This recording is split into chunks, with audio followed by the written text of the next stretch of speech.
If you are sick and tired of waiting for your content to bring in clients to you, then today's video you're gonna love, because I'm talking to you about actual social media habits that you get to develop so that you can start attracting new dream clients into your coaching business, into your courses.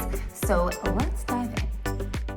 Hola, Jen Johnson here, online business strategist, and I'm here to help you as a coach or course creator be able to create, market, and sell with ease, authenticity, so that you can start doing the work that you love, working with the clients that you love. So if you haven't already, be sure to subscribe, because I love hanging out with you here on the weekly.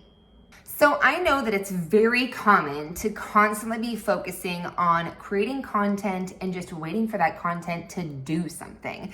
And if you're someone that is doing that, but you're finding that it's not really, blowing up your inbox and having people DMing you and having this constant slew of people raising their hands saying, I want that thing, sitting around and waiting for that to happen is not a strategy, okay? Scrolling, trolling, posting, ghosting, none of that works. So the important thing that I really emphasize with my clients and students is that how you show up on the platforms on a day-to-day basis, your habits, your performance, and how you're utilizing these platforms is going to make all the difference in the world while you're working on having those passive strategies work for you. You have to understand passive strategies do work, but they work over a long period of time. It's not like you can just post a piece of content when you're getting started and all of a sudden, all the people are just flying at you. You might be experiencing that that's not the case. So what do you do while you're waiting for that content to really do its work and create the leverage in your business? I'm going to share with you 6 habits that you want to implement, and then I'm going to give you some ideas on actions you can take right away.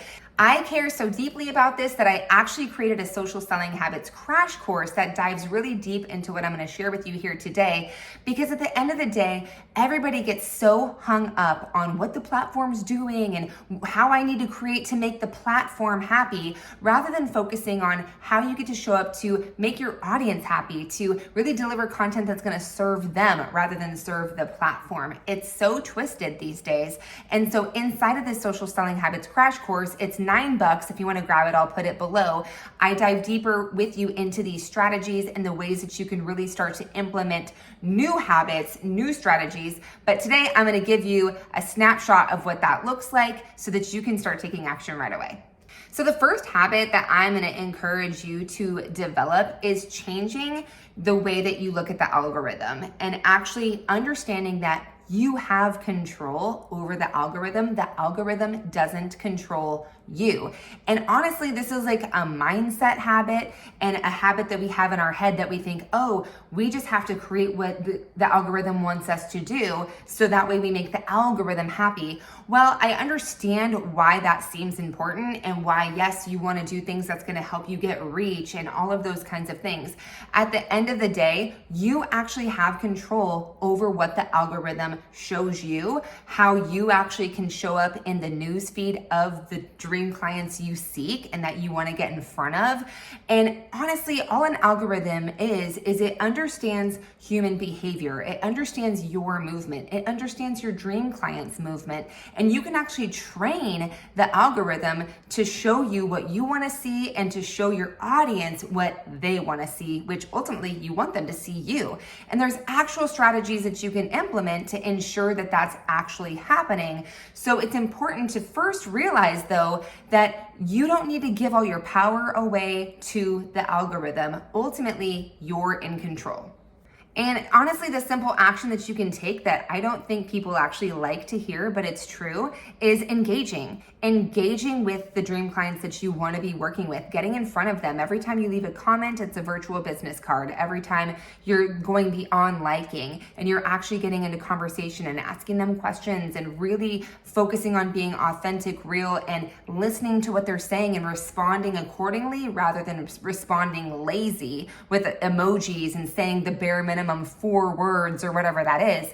You want to really get in and have rich conversations within the threads, within the DMs, engaging on all of their stickers and making sure that you're constantly showing up as a presence in their feed is going to be a game changer to allow the algorithm to know, oh, you want to see more of this person.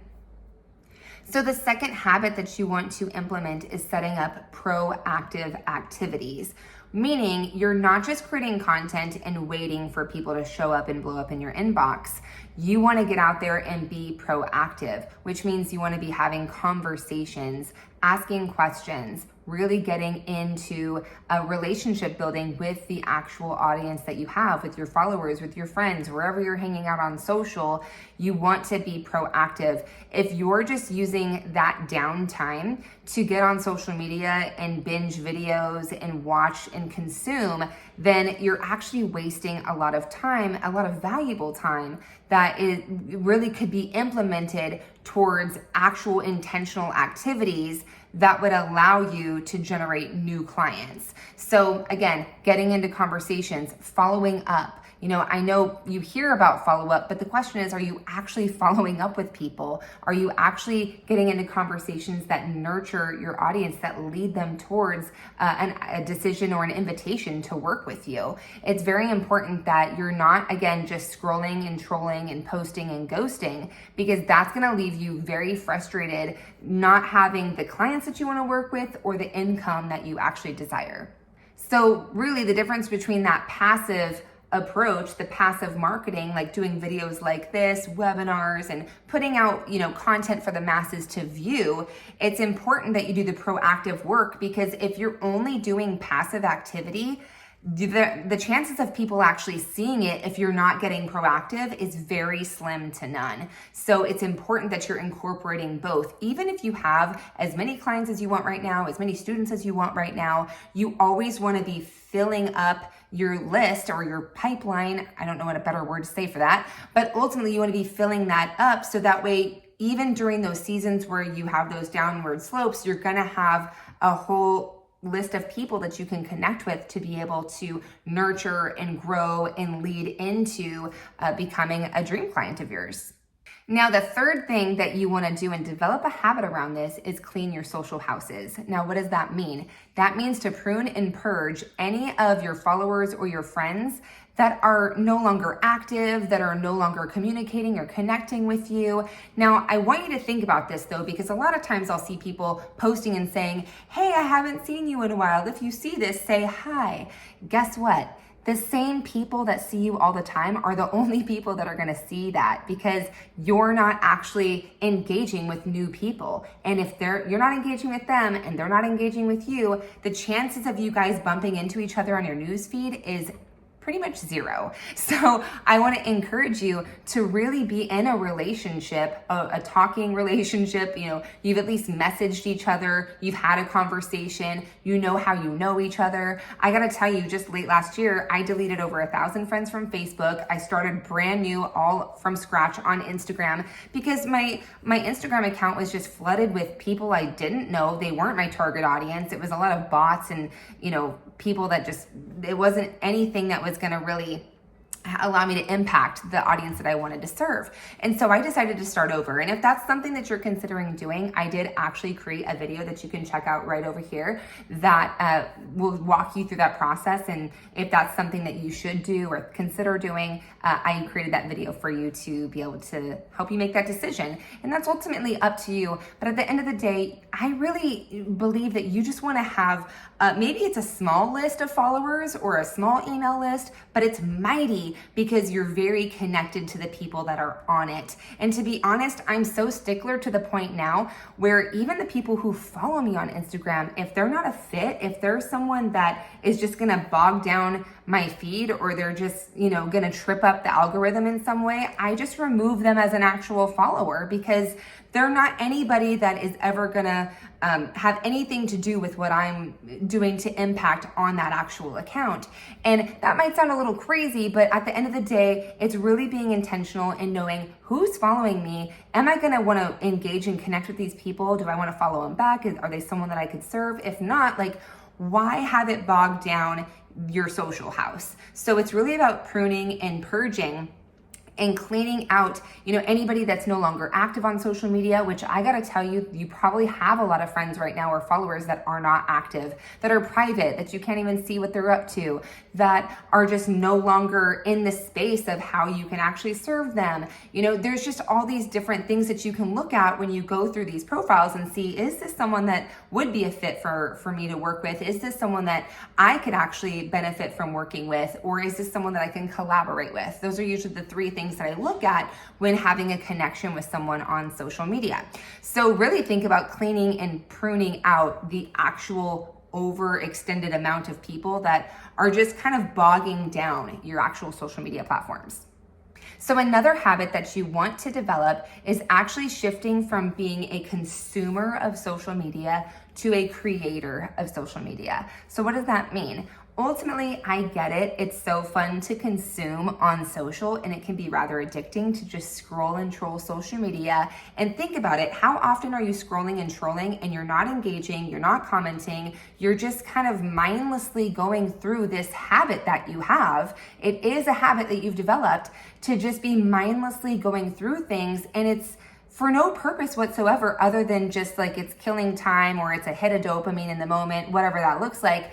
But ultimately, you want to actually be doing all of those things. When you're on social media, you want it to be with purpose. You want it to be doing activities that are actually going to help you grow your audience, engage with new potential dream clients, deliver value. So when you're in a consuming state of mind, it's just really creating a bunch of wasted time for you. Now, don't get me wrong, there is times where you want to maybe go on social media and do some market research or find some inspiration for some new content ideas. But again, that's intentional. But if you're just going through to scroll and troll, you really want to catch yourself in that and start remembering, thinking about it like, am I creating content today or am I consuming content today? You want to be the creator of content so that way people are actually scrolling and trolling your stuff and they're seeing you out there more than you're sitting behind the screen not creating anything. And a lot of times we think, oh, I just don't have enough hours in the day. Really track how often and how many hours you're on social media and ask yourself, who did I connect with to create a collaboration with? Or who did I make an offer to? Or who did I get on a phone call with? Or who did I start a DM or a conversation with? And if you're not doing those types of things, it's really just stagnant, dead air that you're creating in all of that time spent that's not really benefiting you or your business or the clients waiting for you to show up in any way. So ultimately, becoming a creator of the work rather than bogging yourself down with just scrolling and trolling is a huge habit that you want to break and a new one to create by getting intentional.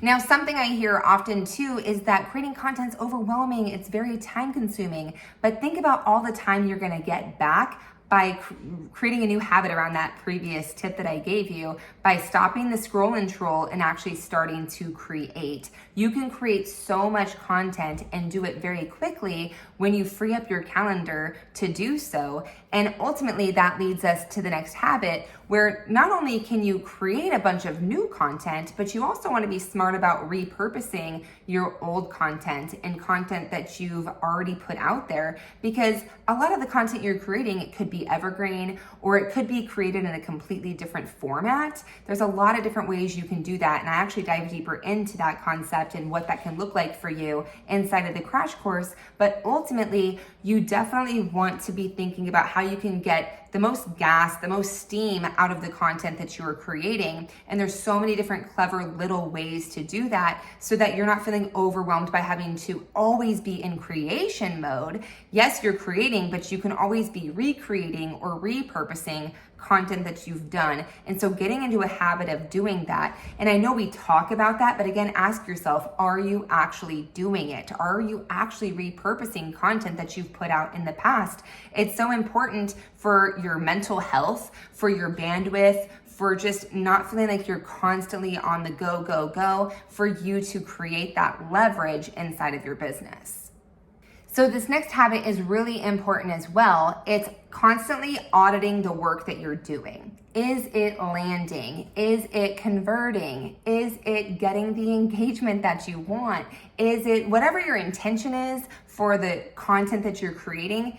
is it producing that for you? Because at the end of the day, you can sit here and create, but then if it's not landing or converting, you always want to go look back and think, okay, what's working and what's not working? And you might find that Reels work amazing for you on TikTok. I know for me, I get way more reach on Instagram with my Reels. So it's kind of understanding where you're creating the most traction, what actual content pieces work really well for you, and also what do you enjoy creating. I really want to emphasize this because again, we don't want to be slaves to an algorithm. Yes, we want to gain reach and use best practices and be smart in our content creation, but don't let it take away from your creativity. If you like creating carousels on Instagram, do they get as much reach right now? Maybe not.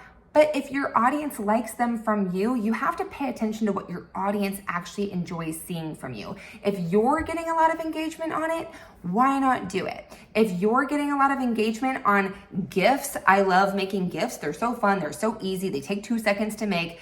And do they get a ton of engagement? Does it work for you? Do people enjoy it? Whatever's working for you, focus on creating that type of content and stop thinking you need to create it in all the different ways, because that creates burnout, that creates overwhelm. So when you're constantly auditing what it is that you're creating, that's a really good habit to implement, because then you can see what's working, what's not working, and quadruple down on the things that are actually working.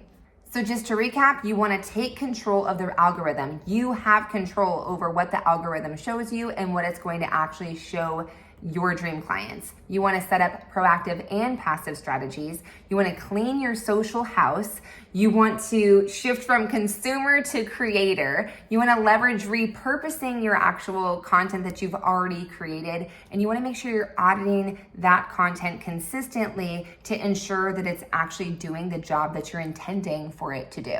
So inside this crash course that I've created, I dive a lot deeper into these concepts and show you some ways that you can start implementing immediately so that you actually start seeing new faces in your feed. And I actually talk to you about how you can control whose feed you actually show up in when it comes to your social engagement strategy, as well as a slew of other ways to create connection, conversations without feeling weird, spammy, salesy, all of those things. So if you'd like to pick up the Social Selling Habits Crash Course, it's down below. All the details are right here for you. And I would love to see you on the inside. So let's get into the Mindset Minute. But before we do, which of these social media habits are you going to implement first? Drop it down below in the comments. Would love to get into the conversation with you. Now, for the Mindset Minute, I know one thing that might be coming up for you around all of this, because it came up for me too. And it's your ego telling you that you don't need to do any of this. Being someone that's been on social media since 2014, I've been building my business. So oftentimes when we've been doing something for a long time, we feel like an expert. We feel like we're past all of that we've done all of those things and we don't need to do them anymore. But based on your results, is that true? If you're just getting started, or maybe you're starting over in your business, or you've pivoted like I have in my business, it's gonna take a big slice of humble pie for you to know that this is the work that gets to be done for you to get visible again, for you to put your name out there with whatever it is you're doing now, for you to shift and understand that, hey, I can serve people and build up a portfolio and not have to have this huge ego around it, or think that I'm too cool for school to engage or to leave comments, or I don't have time for that. That's too time consuming. Think of all of these things that are coming up for you right now as I'm telling you about these habits, because you have to look at what are you doing right now? Is it converting? Is it serving you? Is it helping that you're just sitting around waiting for your passive marketing to work? Or would it be who of you to actually go out there and actually connect and create conversations and follow up the bottom line is if you're a coach or a course creator, you're in sales. And when you're in sales, you want to be proactive. You want to put yourself out there and you want to help people. And really a question I ask myself every day is, who are you helping today? Who are you impacting today? Whether they're paying me or not. And it takes, again, a very big slice of humble pie to get to that point when you've been at this for a while, when you think you've been doing this for a long time. But really ask yourself, how long have you been doing really intentional activity and intentional work? You may have created the course or, started the business, but how long have you been in the thick of the work that it takes to really get it off of the ground? You stepping into the highest level of yourself, outperforming yourself on a daily basis and focusing on the actions that you take rather than stressing about the results that you're not getting or getting is gonna really help elevate the results that you desire, focusing on the action. So notice what the ego is telling you and really talk back to that ego and let it know that you get it, you see it, but at the end of the day, this is the activities and the action that I get to take. These are the new habits that I get to build for myself to create a business that I love and the results that you desire. Mindset Minute is always longer than a minute, but I just like the way it sounds. So with that being said, thank you so much for being here today. I truly appreciate that you join me in these videos because it's fun to talk to you rather than just to the screen. So thank you again. I hope you have an amazing week. I'll see you next week. But until then, God bless, keep the faith, impact the world, and I'll see you soon.